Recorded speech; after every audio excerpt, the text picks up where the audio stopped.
You know how sometimes stories seem to rhyme? Well, today we're diving into this amazing pattern that's been hiding in plain sight inside the Gospels. It's a three-day structure that connects the very beginning of everything to the most important moments in Jesus' life. So, where does this all begin? It starts with a simple but really powerful question. When the very first disciples to be walk up to Jesus, his first words to them are, "What are you looking for?" It's a question that just cuts through all the noise, right? It gets to the very heart of our own motivations. Why are we here? What are we really chasing after? Now, here's where it gets really interesting. The author of John's Gospel, he sets this whole thing up in a brilliant way. He starts his story with the exact same phrase as the book of Genesis, in the beginning. And that is not a coincidence. Not at all. It's a huge signal. He's basically telling us, hey, pay attention, because this story of Jesus is being laid right on top of the story of creation itself.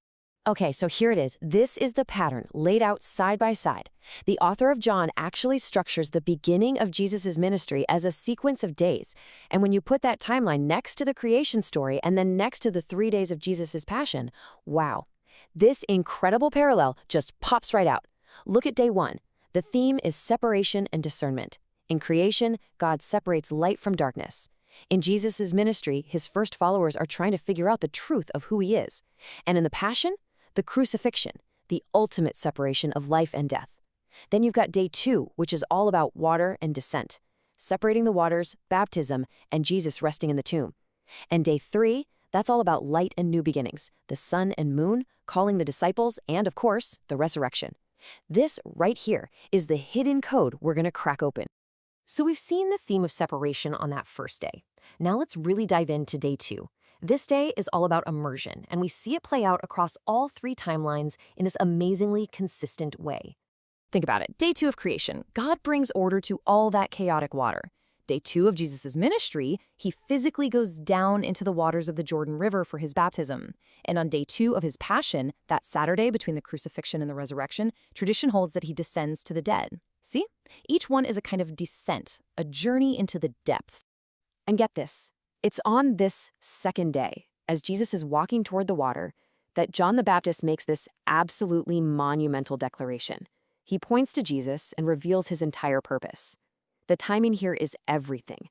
This identity is revealed right as that second day theme of descent and water is happening. So after the descent of the second day, the pattern builds to the third day. And if day 2 was all about water and depth, day 3 is all about light and illumination. So on day 3 of creation, God creates the lights to rule the day and night.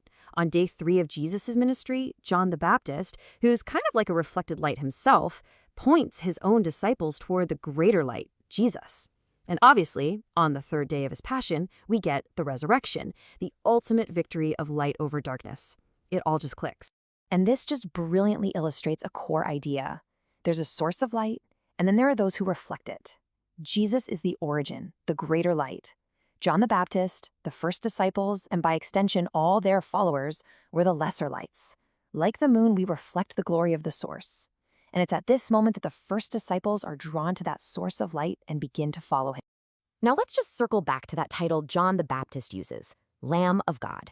This isn't about a gentle, fluffy animal. In its historical context, that phrase was a powerhouse. It was a direct, powerful symbol of sacrifice. This one phrase really illuminates the entire story, reframing Jesus' purpose from the very start as one of ultimate loving sacrifice.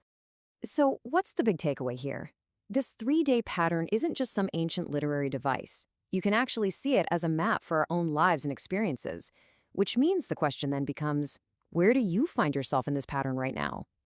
Think back to that first day. Maybe that's where you are. A time of trying to separate light from darkness in your own life, you know? Wrestling with those big questions, trying to figure out who you really are, separating what's true from all the noise. Or maybe you're in a second day, a time of immersion. You might feel like you're in way over your head, that the ground has been washed away from under you.